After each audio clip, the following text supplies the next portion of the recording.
Ducktales, 20 years later. Episode 11. The body of freezes rush through the gaps between the buildings that made up the capital of happiness. Salvador de Bahia, a culture, a center of music, of carnivals and festivals. The capital of wonderful Bahia, Brazil, with 50 kilometers of blue and white beaches spread across the coast. Palm trees sway, and the men and women and children frolic over the sands, taking the time to escape from their instant sense of lives only for a second. Be taken in by the warm embrace of sea and sun. Within the city proper, in the area known as Pluriano, a small building, relatively new, but modeled quite obviously on the colonial architecture that surrounded, contained a city of commerce and prosperity. Above, a sign signaled that this was one of the many positas spread around Pluriano, bearing the English phrase bed and breakfast in smaller text underneath. It couldn't have more than 2 or 3 rooms to it. There was no more for his breakfast than his beds. It had been nearly 1 year since the fateful escape from the Khan building in Bombay, and Jose Carioca, making the easy transition to a born and bred Bahio that comes easy to a natural social chameleon like he and his family, had taken in the 4 exiles. They, in return, funded the bed and breakfast with a portion of the money they had into Huey's Swiss account. Using this base, Dewey and Hoey became partners, uniting Dewey's head for business with Jose's taste in romance to set up a small retreat for lovers in the middle of Salvador, with all the intimacy they required, and none of the overall bustle that comes with the larger hotels and hostels near the coast. Over the past year, charming Jose has been the public face of the posada, making sure every single couple that came across their threshold was pampered and coddled, and given the most pleasant time they ever required. The business had been good so far, as Jose's personal touch earned the B&B a lovely reputation, and to Dewey's relief, a fairly long waiting list well into the year. Salvador's love affair with St. Posadas has been a long and smooth one so far, but Dewey, whose sense of business knew well enough to understand when the tides changed, wasn't up for relaxing yet. The summer, their second year in Salvador, was fast approaching, and as such, the precedents for more intimate, romantic atmospheres surrounding the spring, fall, and winter months would fall away in the hustle of summer tourism. They couldn't compete with the larger hostels by the sea, but in the coming months, so Dewey had to focus on simply surviving until their busier months, when he would be atop once again. At the moment, they had a single couple standing at Zay's, a tall, gangly stork and his newly-wed wife, for whom the grace period of love and acceptance was still in full swing. "Don't eat that, it'll go straight to your hips," said the man, straw hat, thin Hawaiian shirt. His wife did not seem fazed, and continued eating the plate of breakfast of meat that had been set before her. "You're one to talk." What's that supposed to mean?" "You've been fattening foods for a week. I've been telling you to fit this dress. I think I'm allowed to lose on our honeymoon." "I have not. I've been on a picture of strapping health." "Strapping house assists and 2 chocolate bars a day." At least I can still wear the same clothes I wore in college. The cool way in which the two spoke with such nastiness of each other was strange chills up Hughie's spine as he, in his little uniform of white shirt, red vest, and little black bow tie, walked up to speak to the beautiful bride. Is everything all right? Do you refill on anything? "No." The clip of her answer caused Hughie to twitch. All right then. Have a pleasant breakfast. He then turned to walk away. Off, away from the intimate breakfast nook, through the employee area, and through the kitchen Hughie walked, before he saw a little chair spitting distance from the kitchen. Hughie leaned back and marveled at that, from Rosalia, Maria, and Amelia's perspective of listening at the doors and spying through the keyholes. Those two cold turkeys outside have the best sex imaginable. "Hi, Hughie." Hughie jumped to his feet, and soon was forced back to his seat by the combined freight of the 3 girls coming over him. Oh, hi girls. "Hello, Hughie," said the 3 girls again, showing the extent of the English they had learned in the year since they had first met the Duck family. Rosalina, fat the leader of the group by virtue of knowing the most English, continued, "Still letting the stalking sentence get you down?" It's just so depressing. It's like they're barely tolerating each other. There's no passion." The girls giggled. "There was last night, and the night before. I mean again," said Maria, the second most educated in the language arts. "It's last day. How dramatic!" Amelia only nodded and sighed, understanding her sisters from context. The three pair of girls and Huey had been dancing a close and dangerous dance ever since they had been assigned their roles in the B&B. As per his nature, Huey had been giving the so-called time of day to each of the three girls in turn, also trying to keep the fact away from the other two girls, and from their uncle Jose, who would certainly not be amused. For his part, the first taste had started instantly enough, as all three were naturally flirty, and were all clearly into him. He stood up, pulling away from the three of them before turning and smiling, never saying, Well, sex or no sex, I need to get them their check. He began to turn away from the girls, smiling the whole way. Could you go and tell Dewey that Daryl was fish for today's breakfast? The girls, from the perches around on top of the lucky chair, grimaced. Judy, I don't like doing much Huey, Began Rosanita. You're so cheap. Continued Maria. Amelia defends the sentiment fulgurating in her native tongue.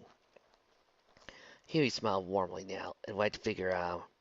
Now, girls, you know Dewey is one around here keeping your uncle from going out of business. He nodded. Maybe a cold fish, but he's a natural at making money. The three chorused, Okay. before they each blew Dewey a kiss. Huey had a moment of panic, where he wasn't sure which of the imaginary kisses flying towards him he should do something adorable with, like cats of the air, put in a cheek, or eat, or something along those lines. He settled for a protracted motion, where he caught all three at once, and stuffed in his pockets for later. It seemed to go well with the giggling crowd as they departed into the employee area, towards the linen closets and the offices. As they entered the thin hallway, one following the other like a line of baby quail, they saw Webby coming out of the closets with arms full of fresh sheets. She was wearing a sensible black uniform, and sensible shoes that were just half an inch of leather away from being boots. Miss Vandercrack, They all said with their usual bright tone for the woman, a fair boss who had just enough stir and ugliness to go when mad to command respect, while also being warm and considerate enough to listen to things went wrong when it weren't the girl's faults. girls, Said Webby, lowering the lids to let her eyes settle squarely on the ringleader Rosalina's. what have I told you about our name? Maria and Amelia looked at each other and just saying a parody back. Louis Sutton used the other names. Correct. While we stay in Salvador, I am Mrs. Beakley. Dewey is Deuteronomy Cute. Louis is Louis Duckworth. And, you should listen to this one, girls. Huey is to be called Hubert McQuack. Understand? Yes, Miss Beakley. Good. She began to pass the girls in the hall as she spoke. On your way. Wait. Webby stopped and tilted her head. Yes. Rosalina twined her fingers together and spoke. Please, Mrs. Beakley, could you speak to Mr. Coot for us? Huey, Mr. McQuack, wants us to tend the guests of noticed fancy eating. Why can't you ever do it, girls? Maria Amelia admitted her cousin's position as Rosalina went on. He doesn't like us, Mom. He is good, likes the feast. It feels he does not want to see us, even when we are most friendly. Sighing, and understand what the girls think it means to be friendly to the opposite gender, No, fine, I'll speak to him. she then handed the handful of sheets to Rosalina, distributed a pile among the girls. You take these to all three rooms, not just the one we have a guest staying in. Understand? Yes, Miss Beakley. Good. She waved them off as they went, like a small, sexy stampede, towards the exit into the posada proper. Shaking her head and smiling, Libby turned up back to the hall and began walking towards the main office. She knocked. What? Said the voice inside. It's me, Mr. Coote. Oh, Mrs. Beakley, come in. She did, stepping inside her boss's office. It was quite small, taking up the smallest corner of the room in the building, but consequently uncolored and very well organized. Libby had noted long ago that while Dewey was on par with Scrooge in terms of ambition, when he considered the usual state of an office or file cabinet lorded over by the late Mr. McDuck, his nephew was miles ahead in terms of cleanliness and orderliness. Dewey was sitting with his back to the door, looking over a set of papers, daring the phone to bring him to a new business. Yes, he said. Hubert says that the guests are nearly done with breakfast. Good. We'll have to make sure Jose sees them all for today. He has a knack for inserting repeat business. Libby nodded. Dewey turned in his swiveling chair, a few paces of a report in hand. As he stared at his unadorned neck, Libby idly noted that he has yet to replace the tie he used as an impromptu bandage the year before. We need more rooms. Sir? More rooms. I was trying to think that we need to buy out the building next door and use it to expand. The next building must have over 100 rooms, Karen Webbing. We would need a much larger staff. We can't miss too many people knowing us, could we? Dewey stared at his former personal assistant, current housekeeper, blinked. Then slumped down. "You're right!" He read the pace in his hands once, twice, 3 times, and tossed the confetti in the air. "God forbid it to become too successful!" he snarled. We placed our hands on our hips. Now do, Mr. Cute. You know we aren't here to run the business. It says bed and breakfast is our cover. We need to be able to pick up and move on at any time.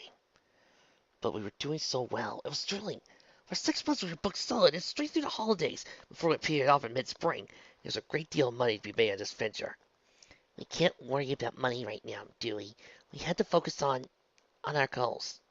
But, Libby sighed and turned. I'll be going now. I have work to do. All right. He began to leave the room and almost closed the door when, "Webby," he said. Our hearts skipped as he reopened the door opposite crack. There was a pause, where the two ducks tried to feel each other through the thin office door, and beyond their own pounding heartbeats. "Please send Jose to see me, please," Dewey finally said. After a moment, the door slammed hard, and Dewey was alone. To keep himself from thinking about what Webby had said, and the dread feeling he would have to one day pick up, lead this bed and breakfast when it was doing so well, he moved the typewriter over to the corner of his desk and loaded a sheet of carbon paper he had recycled so many times that had faint outlines of as many as 10 different monthly reports printed on it. He began to type out that month's report for his records. 10 minutes went past, and a heavy knock sounded, followed by the door opening before Dewey could say, "Come in." My friend, what would you like to see me about?" That's Jose, as he instantly sat in the guest chair and made himself comfortable, beginning by lighting up one of his thick cigars. "I've got to see the lovely couple staying with us, remember?" "Yeah, Jose, but this is important as well. It's about expanding the business." Jose smiled broadly. "I expand. I think we are doing very well here and now." "Yeah, but we could do better." "And I suspect the young Abigail has heard about the plan." Part of it. She vetoed a large part, however, and I need to come up with something to replace it with." He stood from his typing and began to pace 3 feet around him. "I think, perhaps, if we can't build our single location up, the next best plan would be to create more locations of the same size around town." "Rise the urge to build, Dewey." Deuteronomy. You never know who might be listening. All right, Deuteronomy. Let's build. We have such a lovely place now, and I am content. But I'm not.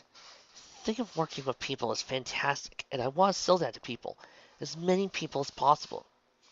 But Deuteronomy, Mr. Cute, if we do that, I could not possibly be making as many people as happy as I do now. If we open 2 hotels, I'd only be able to oversee one, and the other would suffer unless I was to split my time between them, which would be too spread me too thin to be any good use. And if we open 3, he sucked in and threw out some smoke. forget about it. Dewey then rounded on the parrot, a surprise expressed on his face. Well then, I just don't know what you want me to do, Jose. I try to build up, and I can't. I try to build out, and I can't. I'm giving you a bit of my business expertise here, Jose, and I don't know what you want me to do. I want you to relax, Dewey. We have made enough money over the holidays to live off until the season starts once again. We don't need to dip into Hubert's savings. We are living perfectly successful lives as we are. He scratched his head under his broad bowler. And of course, that we get cut away. The business is too large. I cannot run it on my own. Dewey sighed and sat down, laying his elbows on his desk. "I don't want to think about that. But the heating bill's much higher than it was last month. I forgot to tell you that. You may go now." He tried his best to pointedly not look at Jose. "Go on, Jose. Go see the guests out." Distressed at Dewey's moody attitude, Jose soothed. What is left, Mr. Coote?" he said. "It is a very nice plan." He then turned and walked out the office, using his umbrella to aid his lame leg. Quickly, hoping not to miss the Starksons before they hit out of Salvador, Jose hurried his uneven gait until he was back in the breakfast nook. He looked around and groaned broadly. The Starksons had already left. Turning his heel, he left back to the employee area, waving politely to Huey, was seeing Uncle Jose walk past. Very quickly ceased his heavy penny assessing with Amelia, and acted like nothing was happened. Jose walked on, turning towards the kitchen, where Louis was standing with his shirt sleeves rolled up, forearms pleasant on top of steaming water. I hesitate to comment on another man's family, but your brother, he's crazy. So what else is new? Said Louis, wiping a large pile of buns. What do you do? I tell him I am content with the posada we have built for ourselves, but he insists I build it larger. Jose said his cream-colored jacket and began to roll up his sleeves, before taking a cloth and helping to dry the juice as Louis washed. When I say I do not want it, it would be dangerous. He sulks. Why does he do this? It's nothing to do with you, Jose. Don't worry. It's just their upbringing. Louis pulled out a freshly rinsed plate and handed it to Jose. Uncle Donald was in poverty for most of the time we lived with him, and his only regular source of income was working for our Uncle Scrooge for peanuts. The only way he could even make a living wage off of it was for us to simply take home those same wages and pull them together and give them to Uncle Donald to pay for food and payments on the house. Really, I had no idea Donald was in such a straits. Of course, when Uncle Donald re-upped in the Navy, we all went to live with Uncle Scrooge. Louis smiled and rolled his eyes. That was an entirely different together altogether. Because he was so rich? Because he was so cheap. It was so real. We lived on the same amount of food as we did when we lived with Uncle Donald, but brought on less than half % of our great uncle's total income. Uncle Scrooge was a wonderful man deep down. We all loved him. He had a life full of hardships. He had earned everything he ever had. His attitudes about business and money were so tight you could bounce a quarter off them. Louis went down from a glass that had been rinsing out, or handing it over to Jose. Those two were our main parental figures, you have to understand. So naturally, the fact that their situations were so different has impacted the three of us pretty hard. Huey and I are much cooler about our money, although I suspect he wasn't lowering all that money in Switzerland just for his health. But Dewey? He's different. A bowl found its way into Louis's hands and was passed over quickly to Jose. He idolized Uncle Scrooge. I mean, we all did. He couldn't help it. When he was in his teens, he was an honest-to-God cowboy, for Christ's sake. But Dewey was damn near trying to become a Duck Jr. I remember the winter before Uncle Scrooge passed away. We all pretty much grown up our separate ways by then. You understand. Huey moved out pretty soon, after Donald came home from Korea and was off getting his pilot's license. Me and Uncle Donald were still living together, working for Uncle Scrooge for more money than I ever saw him pay anybody. You don't look so impressed. Still less than minimum wage. The prodigal son Dewey was in India prospecting for gold. Everyone shows up at Uncle Scrooge's cabin on Bear Mountain. Even though Huey never forgave Uncle Donald for leaving us to fight the war, he was there. Uncle Donald, Aunt Daisy, and Uncle Scrooge was there. I was there, practicing some rope trick or other I coaxed Uncle Scrooge before he got too old to show me. Dewey was, of course, nowhere to be seen. Donald Scrooge were disappointed, of course, but a postcard comes to the door. It's from some small town in India where Dewey was staying. It said, "Can't talk long. My next claim might be rich with war. Merry Christmas." 3 lines. Louis' grip on the plate was holding tightened. 3 dirty lines, and Uncle Scrooge was suddenly miles away, talking about his time in the Yukon prospecting, at White Agony Creek, and that same stupid story we've heard about 1,000 times. You could see it in Uncle Scrooge's eyes. He was so proud of Dewey. So proud. And I was, working for the rich bastard to listen a minimum an hour. All once I came back to Uncle Donald so he and Aunt Daisy could have the security to get married. Louis' fist suddenly came down, splashing the wire. I I couldn't. It's not like I could have gone out to try making my own fortune. I had more important things to worry about. I. He looked up Jose's arm, concerned face, and frozen mid-dry. I'm sorry. We were talking about Dewey. He always wants to make his own fortune. It's doing with making Uncle Scrooge proud. Something about that. Louis' breakdown suddenly went up. Me? I don't worry about things like that. The old man gave me enough money I could live off of it for my entire life, and still have enough to leave my grandkids. I've got absolutely nothing to feel guilty about.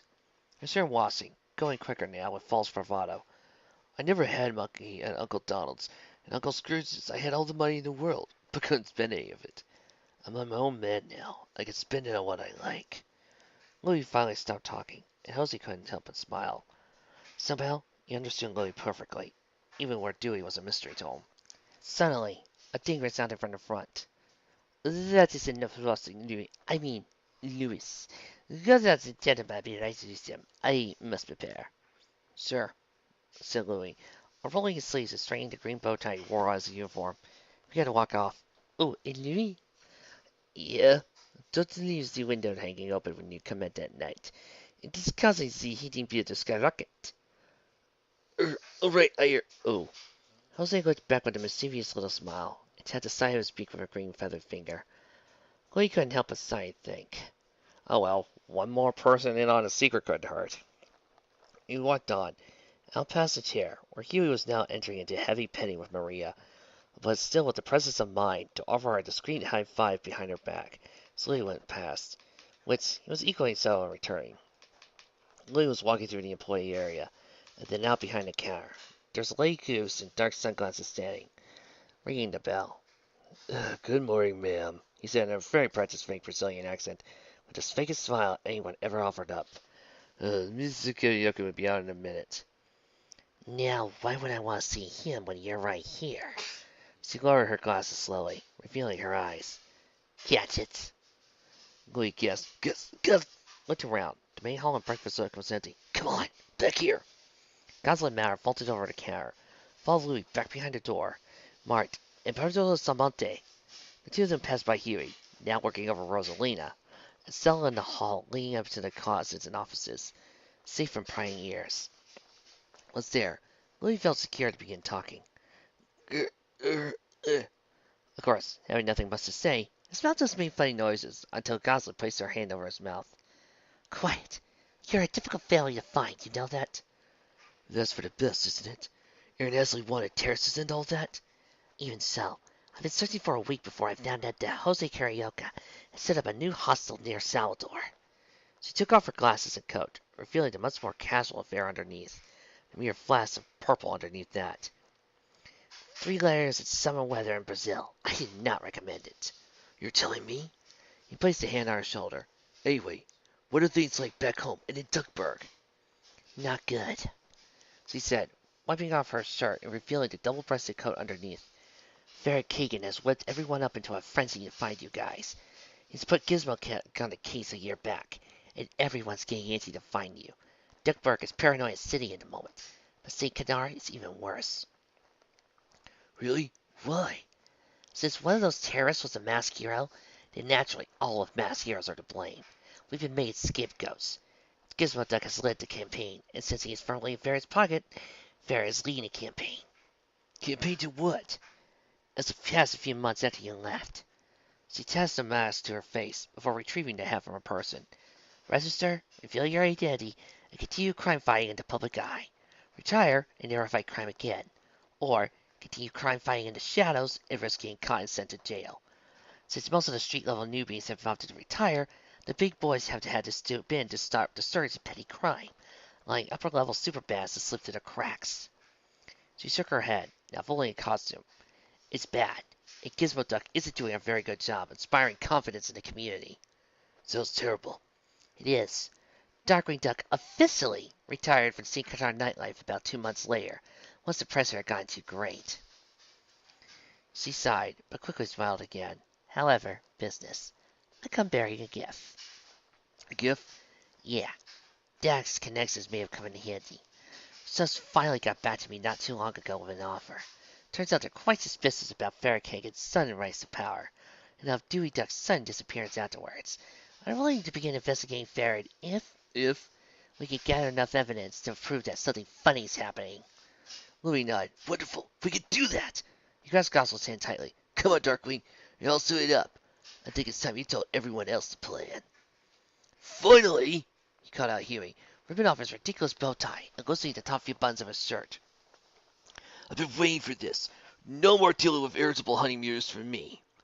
Stuffed into Dewey's tiny office, the 3 Duck boys, 3 Parrot girls, Jose Carioca, Webby, and Gosling stood or shot. Oh God, this is another arcade striker situation, isn't it? Oh, no, wait. I don't have a bunch of names. I kid, Arcade Striker. I love your work. The minor dimensions of the room were just enough to hold the entire party, although with some stacking when it came to hearing the girls. Dewey sat at his desk, although his view was partially obscured by Louis sitting next to his typewriter. He did not seem as happy about the news as the rest of them. Webby, standing over his shoulder, placed a hand on his shoulder. Isn't this great, Dewey? Of course, yes. He leaned on his elbows on the desk and put his fingers together, being careful to be crowded out by Louis. But the B&B. Who cares about the B&B? Snapped Louis, who finally ripped off the vest he'd been wearing. We can find proof we can end this. Yes, but Louis's face rounded on Dewey, expressing one of mildly cruelly. What? Did Dewey, drawing away from Louis's piercing gaze. You don't want to leave, do you? Everyone in the room mentally took a step back from the conversation, more often mentally than literally, due to the size of the room. Louis twisted his body around, sitting face to face with his brother. Dewey's eyebrows drew in. So what? I like it here. It's a good city. Is that a crime? This has nothing to do with Salvador, and you know it. Louis extended a finger towards his brother. This is about you running the business here, isn't it? Well, there's no shame in it. I can't believe you. Louis suddenly cried out, grasping the top of his head in his hands. The only reason we helped Joe set up this stupid hostel was to give us a cover for living in Salvador. We have to be able to pick up and move at a moment's notice. We knew this going in. I know you. You've been going at this like you think Uncle Scrooge would have. I know it. You're trying to take this business and turn a profit. I know. But there are more important things to worry about here. You need to focus on Farron Kagan and the Doug Enterprises. Do you understand? Of course I do. There's no single one being successful, especially not here. Louis's cheeks were beginning to blush in anger. Another time, another place. I could have let you do whatever the hell you wanted. But this is too important. Farron Kagan is stolen from us, from our family. If you don't want to get back at him, then I don't really understand where you're coming from. Louis placed her hands on Dewey's shoulders. Louis, stop! No, I won't stop. He turned back towards Dewey. Do you want to go or don't you? Dewey said nothing, and in the process said everything that needed to be said. I can't believe this. You don't want to get Uncle Scrooge's business back. Huey! Huey suddenly was up, and his hand pulling back at Louis's collar roughly. Enough! Levy sat down next to Dewey. Dewey, I'm going to ask. Do you want to stay here? Dewey paused for a moment to look at every pair of the eyes in the room that looked to him, and was sitting down at his desk. Yeah, I do. His hands resting on his legs, bunched his fist. I'm happy here. You don't seem happy, murmured Louis, before he was silenced by a nasty look for Darkwing. I am. It's my very own business. I took Huey's money, Jose's strengths, and spun them into my own money. It's good for me. I'm happier here than I ever was at McDuck Enterprises. So you just gonna let it go? Yelled Louis. Just let Uncle Scrooge's business fall in the hands of that lunatic? And after all that, you just betray our uncle like that? You were his favorite, and you're turning your back on him? Louis stood, grasping Dewey's collar in his hands. You selfish Louis! Cried Webby in surprise, and Huey in warning. Louis softened his grasp before letting go. He turned away from his brother, before walking out of the room without another word. The pause in the conversation was wide, before Darkwing Duck left the room to chase after Louis. Let me touch Dewey's shoulders again. Dewey, we can stay. Dewey turned his bill to look up at her. You don't need us anyway. I'll only get in the way, and you can run to Posada Jose. Huey stepped forward. You sir, Webby? Yeah, we'll stay behind. You'll go back to Callisto with Miss Darkwing. She smiled. Give them hell for us. One by one, each person left the office. Then each of the girls, then Jose, till only Dewey and Webby were left. Once the last of them were gone, Dewey buried his face in his hands. I don't know what to do. Do what your heart says, Dewey, said Webby. Right or wrong, does what you have to do. Suddenly, both of their heads snapped to attention. There was a strange tinkling noise, and the scream of one of the free karaoke girls. Instantly, Dewey was on his feet and out the office door. Heat and the crackling sounds of fire greeted them as they entered the main lobby. The large picture windows were broken from the outside, and bottle after bottle was being thrown in, spreading the alcohol-fueled flames along the carpets and drapes. Huey was carrying Maria, was grasping his neck with all her strength, and Jose was shielding the other two girls with his own body. They were trapped in the corner by the flames, which threatened to consume them soon. Louis and Darkwing were nowhere to be seen. Thinking fast, Dewey ran back to the employee area and took out a CO2 fire extinguisher, raying and welling against the flames. The white foam poured out, giving Webby a trail to run over and retrieve the group. Taking out the hands to two girls on foot, she ran out the front door and looked out the small window. She saw a team of dirty men she recognized from Rio, the VPR, fighting Darkwing and the Green Phantom. The two crime fighters were coming out top. Webby turned. Come on, we're going! As Dewey's eyes suddenly went wide. Wait! He yelled. Before he turned on his heels and ran back through the fire towards the employee exit, using the fire extinguisher to clear the path. As he ran, Webby screamed for him, but was swept out the door by Jose, using the calming tone he could muster. Dewey was running through the thin hall. Where the fire spread to the flammable linens at the entrance, he could well and very well be trapped. He opened the door to his office and quickly went through the small safe he had kept embedded in the wall. He spun the wheel before he began the combination. 1 left, 9 right, and 67 left. The door opened, and Dewey reached for the box inside, hugging it to himself. He also grabbed a glass dome and broke it against the edge of the safe, using his fingers to fist the 1875 American dime-mounted glass. He placed it securely in his pocket, with his own number 1 tied to his pocket with a string. With the cast box pressed to his chest like a baby, the dime secured in his pocket, Dewey rushed out of the office and into the hall, where dark smoke was rising up at the door to the main lobby. With a sinking feeling, he rushed up the securely closed door and felt, drawing his hand back at the chair, he fell through it. He turned around quickly and opened up the linen closet, pulling out one of the clean sheets, and ran over a small employee bathroom, soaking it thoroughly. He used the wet sheet to grasp the hot door handle.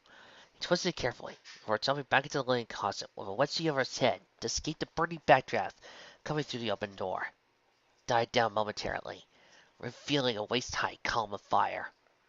Heat even more intense than ever, Dewey jumped through the fire as fast as he could, shielding his face with a damp sheet, and ran towards the door, fire licking at his feet and legs. Soon, he reached the front door and threw out the wet sheet, which had been flash dried by the run through the fire, grasped the front door and opened. Before he could run out, however, a mean-looking dog held a revolver up, threatening to shoot. Dewey gritted his beak and hugged the castbox to himself, bracing for pain. Clunk! The man's eyes rolled up in his head and was smashed on the back of his head, fell to the ground, revealing the Green Phantom, holding a large, sputting wooden pole. Can we go now? Said the Green Phantom. By the Sea Duck, Jose's family and the Ducks, including Webby and Darkwing, stood with the unconscious body of one of the PR revolutionaries. Louis, who had the foresight to get out of his costume to avoid getting stuck in a secret identity, splashed the man with a bucket of water to wake him up. Sputtering, the dog shook his head and tried to breathe, coughing out the water as he did. Darkwing then grabbed his head and forced it to look at Jose Carioca, who began to converse with him in Portuguese. When the man didn't give the right answer, Jose shook his head, and that gave Huey permission to hit him anywhere he wanted. This went on for about an hour. Levy wandered off, not wanting to watch the violence unfold, and found Dewey sitting by the Sea Duck, still hugging the castbox to his chest. Dewey? It's gone, isn't it? Levy looked back towards the town, and sighed as he followed a column of smoke from the center of town up and twisting into the sky. Yeah, I'm sorry. I was doing it, Webigail. I was writing something on my own. Even if it was Huey's money and Jose's talents, I was the one running the place. I handled the money. I owned the business. I advertised. I drew in new clients. He shook his head. But now, it's gone. Dewey. They were stopped by a voice. Louis was replacing his lame vest with a green plaid jacket he was more accustomed to. He talked. What did he say? Louis looked directly at Dewey as he said, It was a payout from the Duck Enterprises. Fair cake and paid them to flush us out. Dewey looked up, but did not say a word.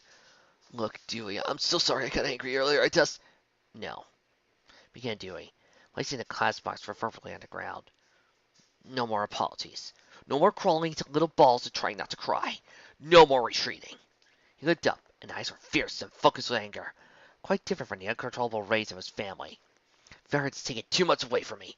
If we don't stop him, he'll be coming after us. He began to walk towards the rest of the group, back straight, head high. His hand stuck into his pocket to touch the 2 dimes within. We'll get him. We'll hand him over to shots on a silver platter, said Dewey as he walked towards Louis with the others, followed by Webby, holding a cast box. By any means necessary. Cue rock music.